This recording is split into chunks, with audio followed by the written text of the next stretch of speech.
the Brothers Karamazov, Book 11, Chapter 7.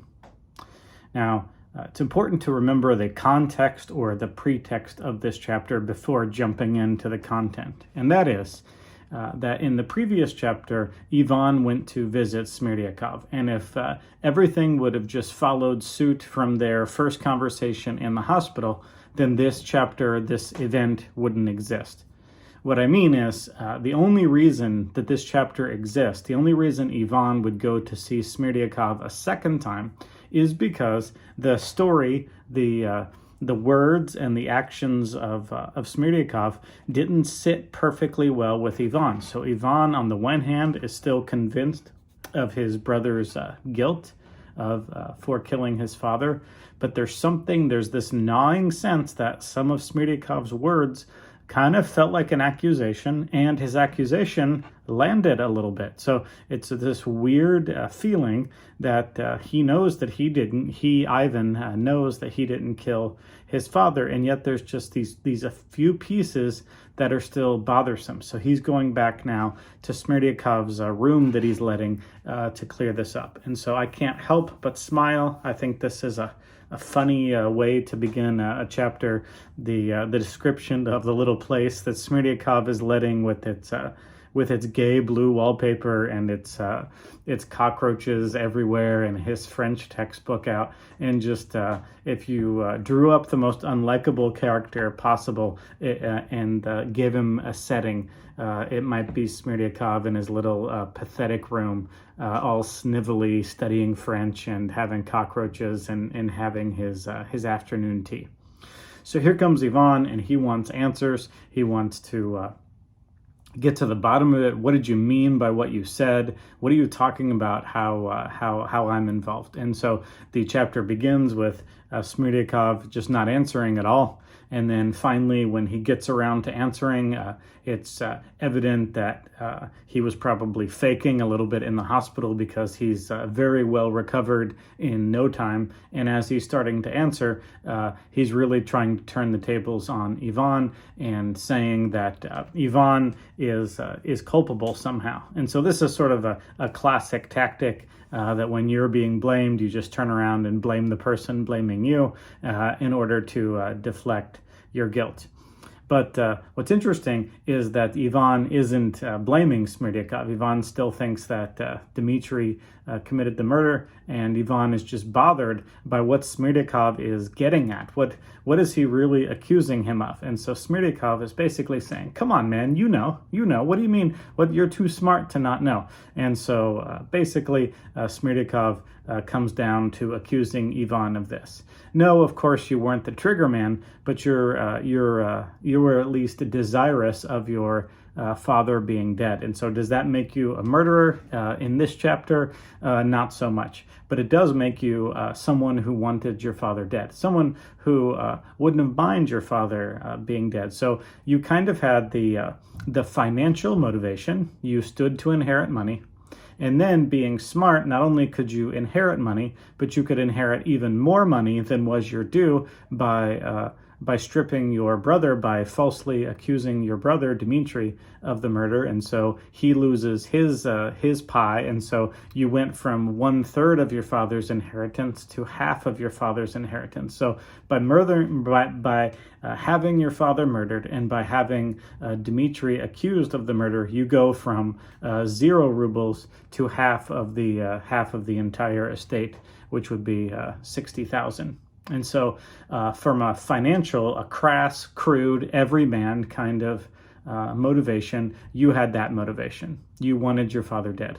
He's an unlikable person, and you had financial benefit.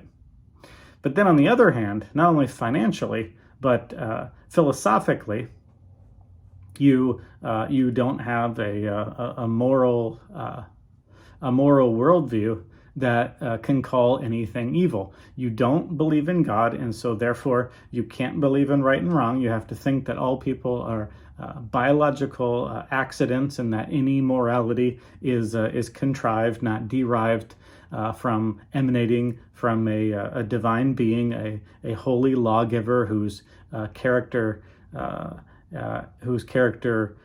is imprinted in all his divine image bearers. So because you don't buy that story, because you don't buy any of that, then you can't also believe in universal human rights as a thing, as an unalienable right. You have to believe that everything is permissible. And so philosophically, you have laid the groundwork for murder, and fiscally, you have the motivation for murder. So as Smerdyakov says this, it's beginning to dawn on most readers that Smerdyakov has a certain angle, that he's not just saying this because it's true, but rather most readers are now starting to think that Dmitri is not the murderer and that Smerdyakov is the murderer. But what's interesting is that as outlandish as maybe some of Smerdyakov's retorts are, they are landing on Ivan. In other words, Ivan is a honest enough man to think about what Smerdyakov is saying and to assess his own conscience and his own thoughts and say, yeah, I did want I wouldn't have minded if my father were killed, not for money, but just because he was such a horrible man. And so you have sort of in a funny way, Smerdyakov is really now agreeing with one of the major philosophical themes of the novel via Father Zosima. What did Father Zosima believe?